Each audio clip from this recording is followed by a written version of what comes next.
Thank you so much for your time. Thank you. So you had a great event yesterday. Yeah. I was just wondering, what was the topic that you share with the Vietnamese audience?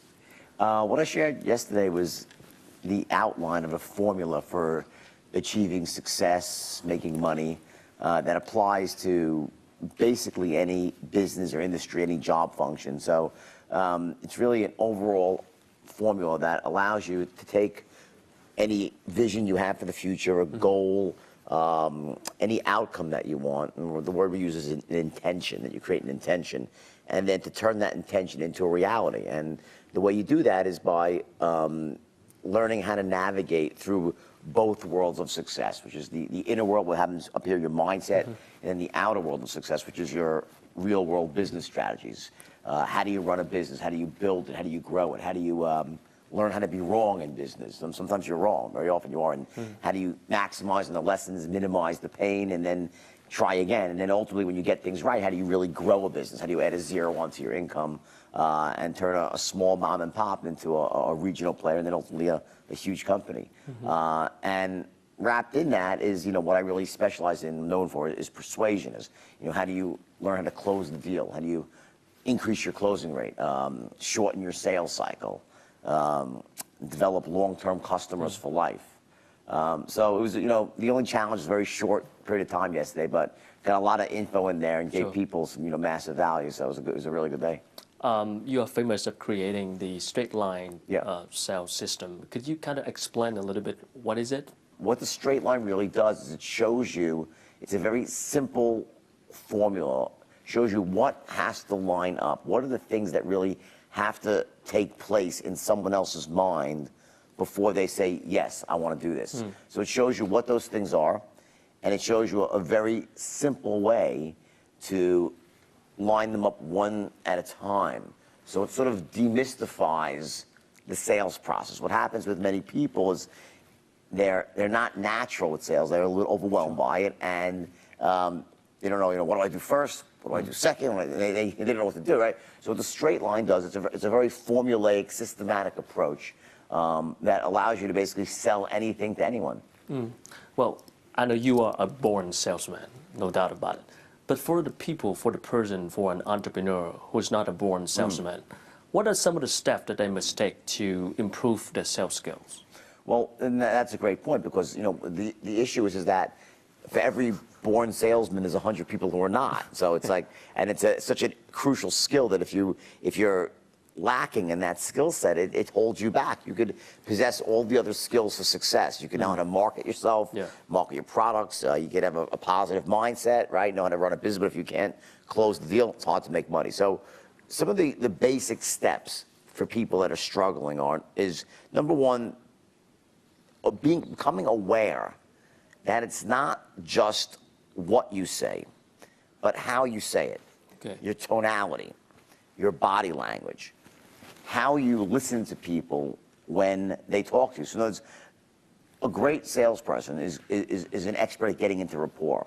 So if I were to ask you a question and say, tell me a bit about your business, and then as you're responding to me, someone that's not very competent will just sit there and look at you.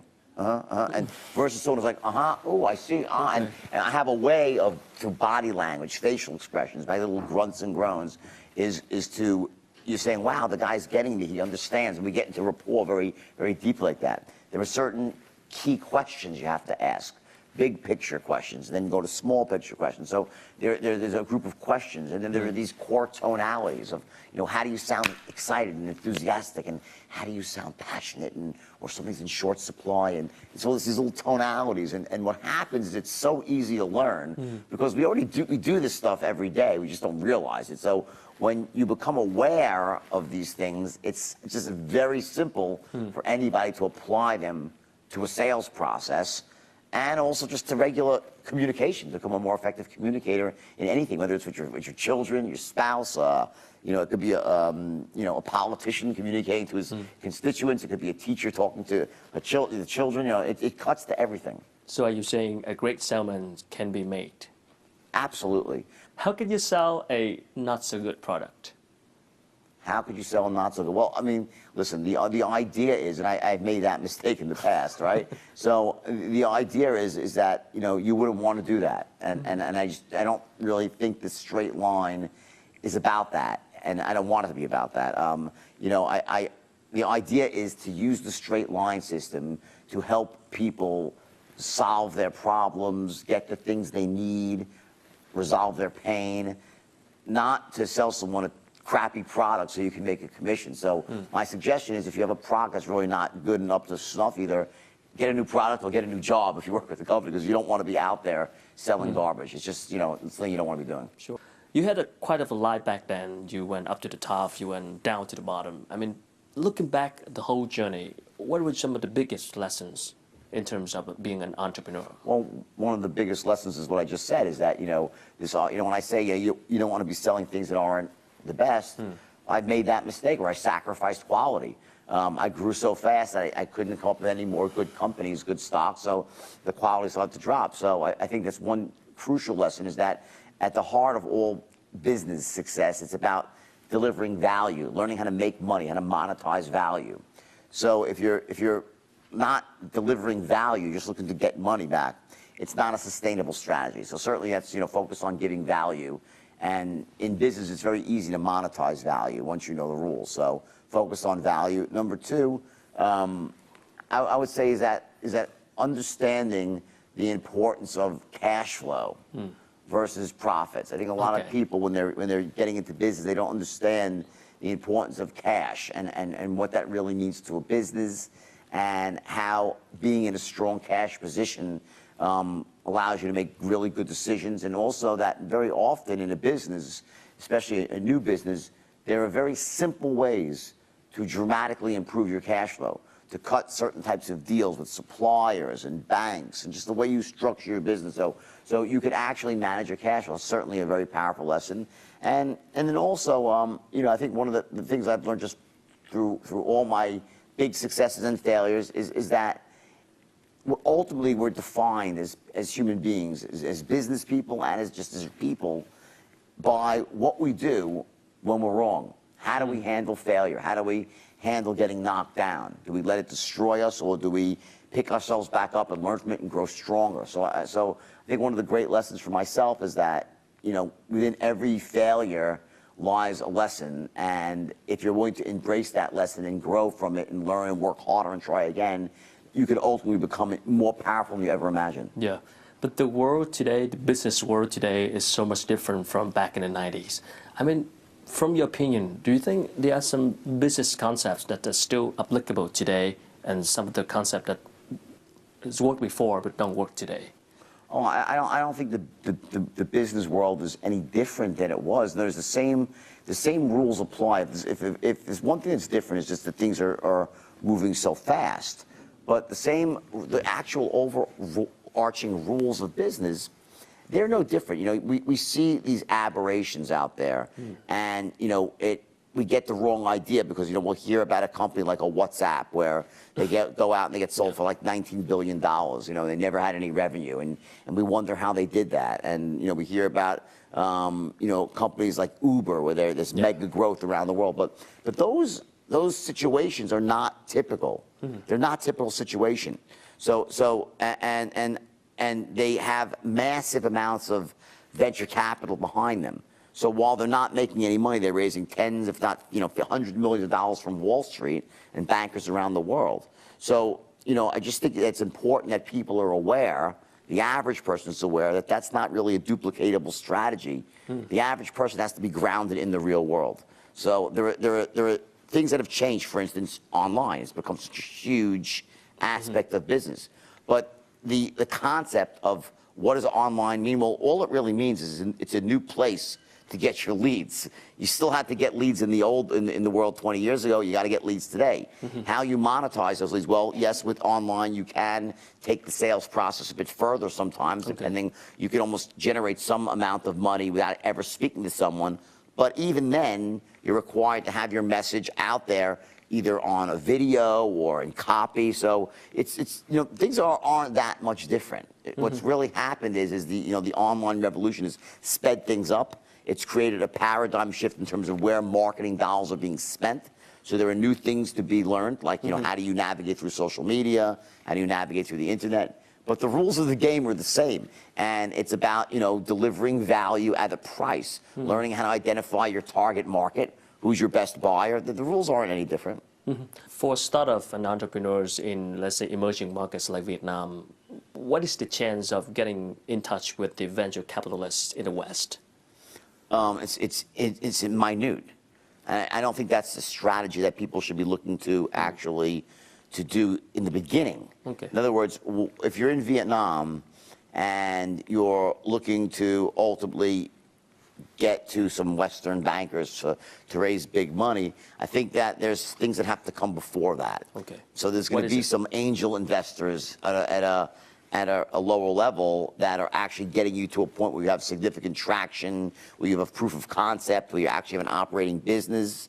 And then ultimately, yes, you can get money from a Western banker, you know, from venture capitalists. But again, for the most part, you're going to start off in Vietnam, going to people in Vietnam who are wealthy and successful, getting your first capital there. And then once you have your strategy a bit more substantial, I think it's much smarter for people to start and get traction using money locally. There's so much money in Vietnam right now. You can find, once you know how to raise venture capital, you can get money in Vietnam. Sure. And then once you do and you grow the business, then you can start looking to raise bigger money. You did a lot of trainings on the mindset, let's say, turning the intention, the ideas into reality. I mean, if people have a great idea, what should they do to turn it to reality? What are some of the first steps? Well, the first step is just to get clear on really what you want, and it's a step that most people never take. They, you know, they will set a goal. And a goal is very different than having a fully integrated vision where you can really see what the business looks like, what your life will look like in 5 years from now, and why. So to really, you know, to insinuate yourself, to get that vision so clear, because that serves as your target. And without that, it's very, very hard to see. So that's certainly one crucial aspect of getting started, is having that vision for the future. And then the second aspect is learning how to share that vision with other people, because you're going to need other people on your team. This is where the communication skills start coming into play. Whether it's going to be to hire key employees, to get people to want to buy into your vision, whether it's be for raising money, right? So that's certainly the next step is communication. And the third step is the actual real world business strategies that allow you to deliver the value and make money, versus go out there and try to deliver the value and it costs you more than you're selling it for, which is what happens with a lot of people. They don't understand how to run a business. So when I talk about manifesting success, harnessing the power of intention, what I'm really talking about is a combination of mindset and strategy, seamlessly integrated to form one cohesive strategy that runs from the outer world right to the end. It's just sort of this endless loop, and you take your ideas and put them into this loop, and they turn into reality. For an entrepreneur, how do they look for good opportunities? Well, you know, listen, there's lots of different you know, ways that people brainstorm and come up with great ideas. You know, listen, number one, I'm a big believer in that people should first start off and try to do something in their area of their passion, what they really enjoy, what they love, right? Sometimes that's not possible. In truth, it's not. You know, the money is not in your passion. It's somewhere else, right? You know, one of the things that I've always had success of is not so much inventing ideas, you know, inventing new markets, but taking ideas that are out there and making them more accessible, easier more user-friendly. You know, a great example of that is Apple. You know, Apple didn't invent the phone. They didn't invent the music player, right? I mean, the first person that really knocked the music player out of the market was Sony with the Walkman, right? But then Apple came along with a much better, and before they had these MP3 players that were impossible to use, right? You know, there was lots of cell phones out there and so-called smartphones before Apple invented the iPhone, but they found a better way. So I think that, you know, one of the you see entrepreneurs is they're always looking at what's going on and trying to find a better way. I think that's a really great starting place, is to go to your area of passion that you love, see what people are doing, and just sit there and try different combinations, and eventually, you might hit on something, and eventually you will if you keep going at it. And then it's about running your strategies for manifesting the ideas you have. I want to go back to selling a little bit. For an entrepreneur, a leader, how do you recruit and manage a team of talented salesmen? How do you recruit salesmen? Well, for me, and again, it depends on what industry you're in. It depends on what your core skill sets are.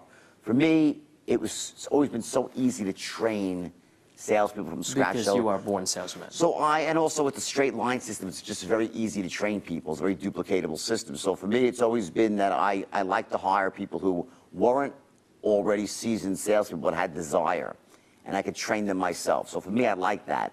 But it's not always the best way. There's some industries where you can grow much faster by hiring people who have experience but that want to become indoctrinated into a new system. The risk you run with that is that there's not as much loyalty. There's a lot of bad habits they bring into your company. So you have to be prepared to have an indoctrination period where you're actually taking seasoned salesmen and moving them into your process. So, but I think you can go both routes. You can train from scratch, hire seasoned people, but if you're going to hire seasoned people, you have to then indoctrinate them the way you want things done. So now, after everything have passed, I mean, you're now making a new life. What is your mindset and approach to doing business now? Anything changing from the past? Well, for me, it's an interesting journey because, the movie was such a huge success around the world. Yeah. And I think it was also like the movie was like illegally downloaded like 31 million times. So just people keep watching it again and again and again, right? It's a huge success. So for me, it's about, protecting my brand, growing my brand, and, spreading the message that I have about, empowerment and making money ethically, learning how to harness the power of intention, learning how to become a closer. And, I've had massive success all over the world in markets like Vietnam and Australia and the United States, right? So, for me, it's really, about methodically. I'm not in a big rush because, it's like my business is it does really, really well. Yeah. And there's only, I'm in all these different countries around the world, right? So, I'm working on a couple of different ideas right now, really how to leverage my brand through online offerings, through coaching programs and stuff like that will allow me to sort of move beyond me going and giving a speech and getting paid, which is fabulous because I make a lot of money, but it's trading time for money. So the idea is then to build a business around that.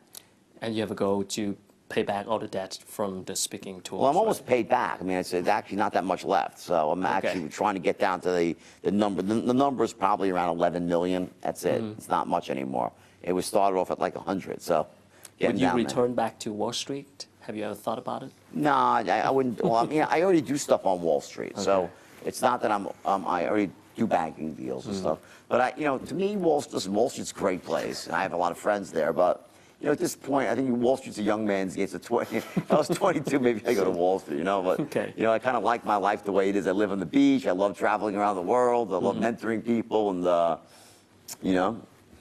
So, I mean, looking back to your journey, I mean, from the stuff that you're sharing in your book, what was the biggest mistake that you made that you think you could have done differently? The biggest mistake, there was a couple. One of them was simply growing too fast. The straight line was so effective that I could train anyone and make them into a great salesperson. But the problem with that was they would sell so much, I ran out of products. I couldn't keep up with stock, and then and then what happens is like the quality when you have nothing to sell, you're like, well, I guess I'll sell that. And the quality, in retrospect, I should have slowed down. I should have slowed down my growth. That would have had a huge positive effect on my ability to maintain control. And then also, I made some errors in judgment. I was young, and had a couple of bad mentors, and they showed me some ways of doing things that weren't 100% legitimate. And I took some cash under the table, and so I engaged in a couple of transactions. And I would certainly avoid those going. If I was going to do it again, I would definitely fix that. Those are the main things. But you told the press earlier in the meeting that one of the big mistakes that the first step that go across the line. Exactly. Right? Well, that's what I was referring to when I said, I made these. I took a bag of cash. Well, that was really the first step. Yeah. And you always have a rationalization. Well, I won't do it again. Everyone's doing it. But the truth is that once you take that first step, it just starts a chain reaction, and then you start, through these tiny, almost imperceptible steps, little bit, and you start doing things you thought you'd never do, and it all seems perfectly okay. But entrepreneurs, businessmen is always ambitious and greedy. I mean, for the first step, it's always temptation right there. But how do you, for entrepreneurs, what do you advise for them? What do you advise for them in order to stay away from that first step? Well, you used two words there, and almost interchangeably, but they're really not interchangeable. You used the words ambition and greed, and there's a difference. Ambition is healthy. Yeah. Greed is not healthy. Greed becomes about making as much as you can, as fast as you can, and you don't really care who gets hurt along the way, versus ambition is about creating value and making the world a better place. Yeah. So I'd focus on being ambitious and avoid being greedy. Okay, so you will come back to Vietnam in March for the training. Could you share with us more about that? Yeah, well, listen, I had a great experience here the other day where I, was in an event, and it was myself and a couple of the speakers, and the challenge I faced there is I really only spoke for a few hours.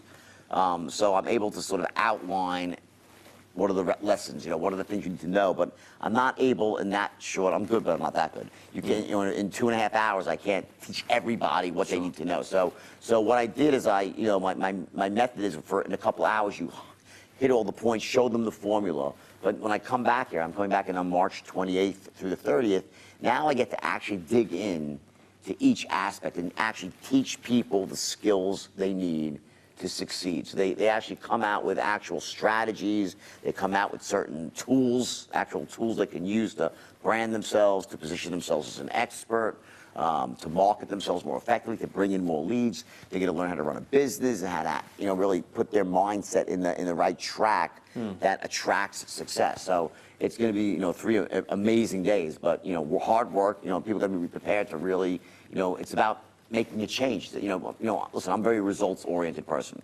So, I don't want anyone, if you're not into really making a change and taking, then it's not for you. I'm into people who really want to make money, who really want to get ahead, who want to do things ethically, who want to become rich, who want to be wealthy, and want to really achieve. And that's my audience, and I attract those people. And when you're in a room and we spend 3 days together with a whole bunch of people like that, the energy is infectious, and just being around those people, the networking opportunities, and it just has everyone feeds off of each other. So I would say to someone, listen, if you really want to be successful and you're willing to roll up your sleeves and do some work, I'm your guy.